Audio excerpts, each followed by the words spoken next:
ইলিশ ভাজা খেতে মজা গরম গরম হলে। আসসালামু আলাইকুম।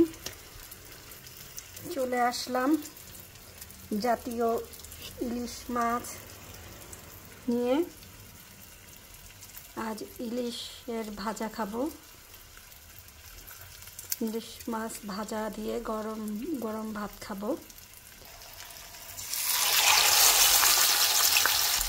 মাছটা খুব ভালো মনে হচ্ছে, কারণ আমি যখন কুটাকাটি করেছি ধুয়েছি তখন আমার হাতে প্রচুর তেল তেল ছিল, তাই চিন্তা করলাম একটু ভাজা হলে এই মাছটা খেতে দারুণ লাগবে। তো ইলিশ মাছের তরকারির চেয়ে আমার পরিবারের সবাই আসলে আমরা ভাজাটাই বেশি পছন্দ করি, তাই ভেজে নিচ্ছি। আর এখানে অনেকগুলো পেঁয়াজ কুচি করে নিয়েছি।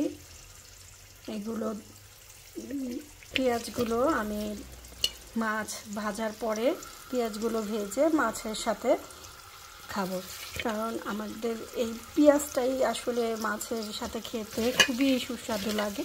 তো আমি মাছ মাখানোর যে মশলাটা ছিল, এই মশলাটা বলতে আসলে হলুদের গুঁড়া আর একটু লবণ দিয়েছে, আর কোনো মশলা দেইনি। তো এই দিয়ে আমি একটু মেখে মাছের সাথে ভেজে নিব।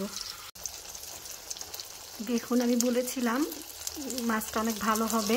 কি পরিমাণ তেল উঠেছে ভাজতে গিয়ে, দেখুন মাশাআল্লাহ ভালো হয়েছে মাছটা। তেলটা খুব সুন্দর উঠেছে।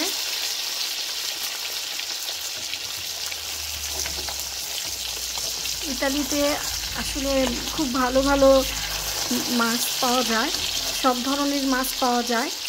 ইলিশ মাছটাও খুবই মাঝে মাঝে খারাপ যে পড়ে নাই তা না, কয়েকবার আমি ঠকেছি ইলিশ মাছ ইতালি থেকে কিনে।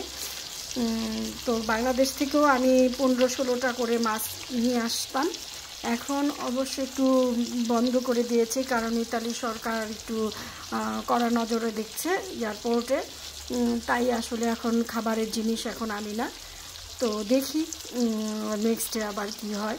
তো বললাম যে মাছটা খুব ভালো হয়েছে আলহামদুলিল্লাহ। এখন আমি পেঁয়াজগুলো, ইলিশ মাছের যে তেলগুলো উঠেছিল আমি সেই তেলের মধ্যে পেঁয়াজ ভেজে নিচ্ছি। এই পেঁয়াজটা খেতে খুবই ভালো লাগবে। এখন আমি 4-5টি কাঁচামরিচ ফালি করে দিয়ে দিলাম কাঁচামরিচ ফালি করে। এখন এটাকে একেবারে লাল লাল করে ভেজে নেব। ভেজে ইলিশ মাছগুলো এই পেঁয়াজ বেরেস্তার উপর দিয়ে দেব।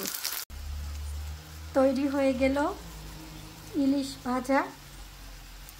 দেখতে পাচ্ছেন এই পেঁয়াজ মাখাটা দিয়ে এত যে মজা, দেখেই বুঝতে পারছেন কতটা মজা হবে। এখন গরম গরম ভাত দিয়ে ইলিশ মাছ ভাজা খেতে মজা গরম গরম হলে, কি বলেন? আর সেটা যদি হয় পদ্মার ইলিশ, আমাদের দেশি ইলিশ। তো ইতালিতে বসে আমরা পদ্মার ইলিশ ভাজা খাচ্ছি আলহামদুলিল্লাহ। আল্লাহর কাছে লাখ লাখ শুকরিয়া, ধন্যবাদ সবাইকে। আল্লাহ হাফেজ।